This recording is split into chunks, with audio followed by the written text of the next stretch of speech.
Bonjour, bienvenue à Crans-Montana et plus exactement à Bella Louis avec cette jolie vue sur les montagnes où aujourd'hui j'aimerais vous encourager à débattre. Je débat, tu débats, nous débattons, débattons tous ensemble, mais débattons bien sûr aussi bien que possible. I don't know, you tell me. Alors petite précision, quand je dis de débattre, je ne dis pas d'être frontal et d'y aller en provoquant les gens. Non, en fait ce que j'essaie de dire c'est que ça serait bien de mettre en pratique tout ce dont on parle ici dans cette série, à commencer à mettre en avant les raisons pour lesquelles on débat et à réfléchir à comment atteindre au mieux ses objectifs, que ce soit à travers de discussions qu'on peut avoir dans des situations publiques ou entre amis ou entre familles ou sur internet, sur Twitter, sur YouTube. Je vous invite à mettre en pratique ces idées de hashtag débattons mieux, car c'est bien beau la théorie, mais si on ne le pratique pas en vrai, c'est un peu comme le ski, hein, on a beau étudier la théorie, c'est difficile une fois qu'on est sur une paire de skis si on n'a jamais pratiqué avant. Et alors, pour commencer, je vous invite à un peu choisir les gens avec qui débattre, parce que voilà, c'est difficile de débattre avec tout le monde et je pense qu'on a tous eu des expériences de débat, par exemple en famille, qui ne se sont pas toujours très bien passées. Donc ouais, essayons de commencer déjà avec les débats, plus de chances de bien se passer.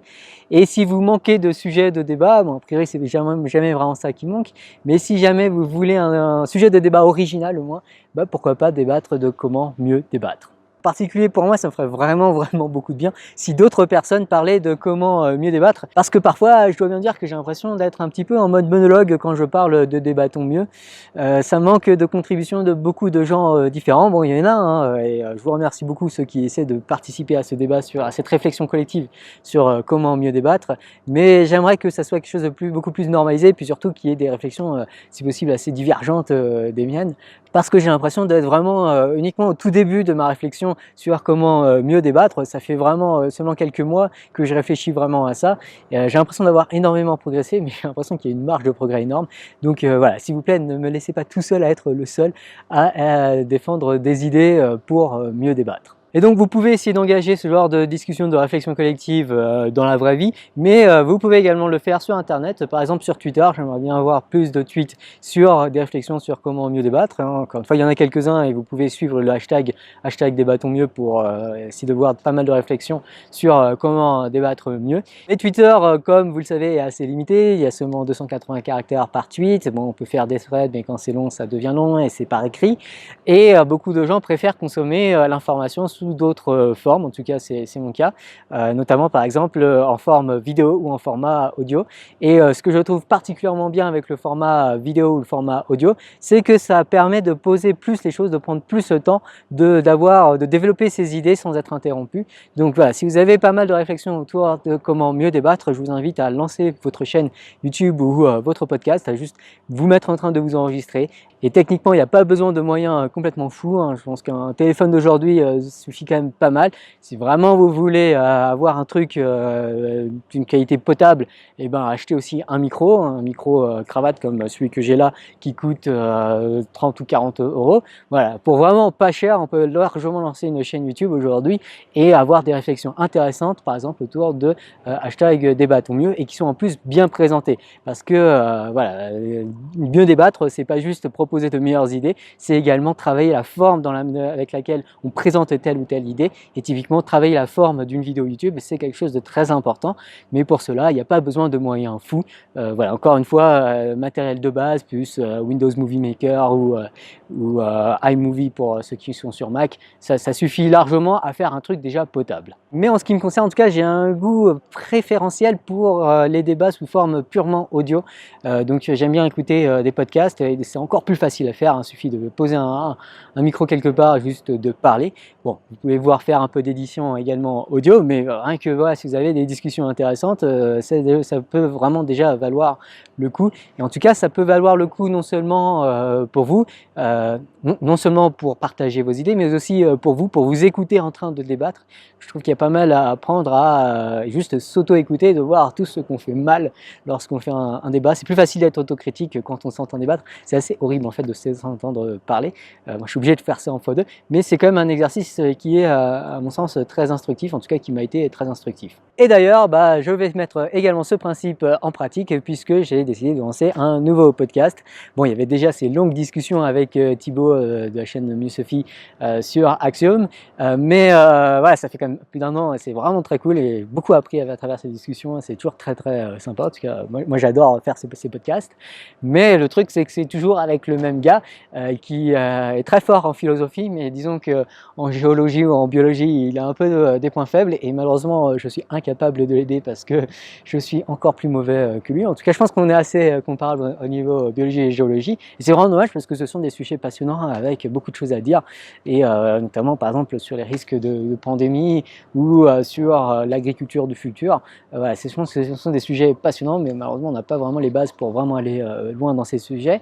Et du coup, ça m'a motivé à lancer un autre podcast qui s'appelle Probablement et dont a priori un épisode est peut-être déjà sorti, peut-être pas, voilà, ça dépend du timing avec lequel je filme tout ça, mais a priori il y a déjà un épisode qui est sorti, qui est une interview a priori de hygiène mentale, pour parler un peu de zététique, de sa perspective, de son background, de sa vision des choses, et je trouve que c'est très intéressant pour moi. En tout cas, je suis très intrigué et très excité à l'idée de faire le rôle de l'intervieweur, à essayer d'amener les gens à expliquer, à clarifier leurs idées du mieux que possible, et également à les titiller pour essayer de voir les limites de leur propre réflexion, et également on va avoir une discussion sympa parce que c'est aussi, bon, on va être honnête, c'est aussi une occasion pour moi d'avoir un bon moment avec des potes. Et ça, je vous encourage également à l'organiser. Alors pas forcément des podcasts, c'est vrai que c'est un peu intimidant au début, même si je vous encourage largement à faire des podcasts, mais peut-être même aussi à faire des groupes, des associations qui se réunissent régulièrement et qui essaient de débattre, de réfléchir plutôt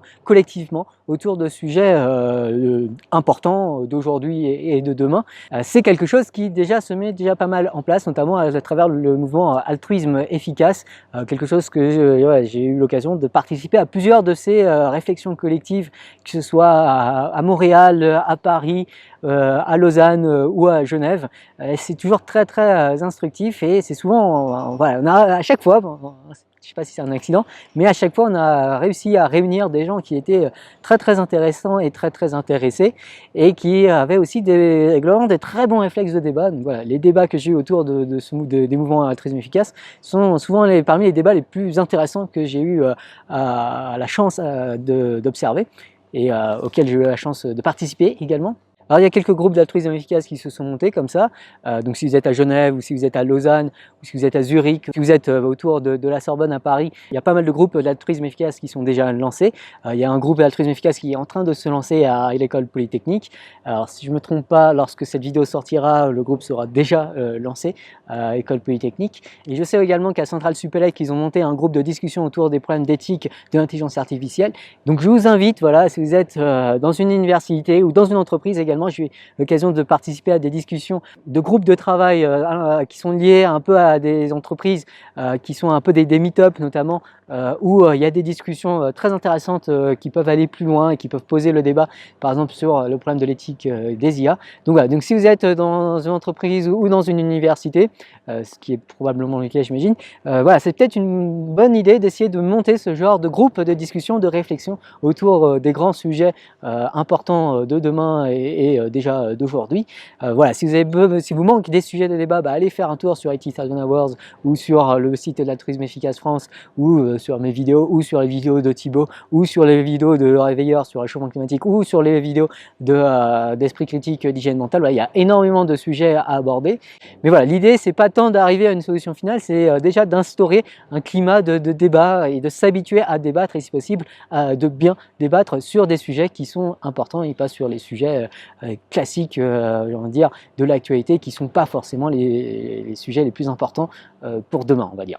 Donc voilà, j'espère que vous allez vous mettre vous aussi à débattre peut-être davantage et surtout à réfléchir à comment mieux débattre au moment de débattre davantage pour qu'on ait tous plus de bons réflexes au moment où on est choqué par telle ou telle information et qu'on a envie de réagir de façon instantanée et souvent on réagit très mal. C'est important de développer ces réflexes et pour cela c'est important juste de débattre régulièrement en favorisant et en encourageant les bons réflexes. Donc j'espère que vous allez faire ça et vous pouvez commencer à faire ça dès à présent comme toujours dans les commentaires de cette vidéo Science for All alors que je fais un petit 360 avant de vous abandonner.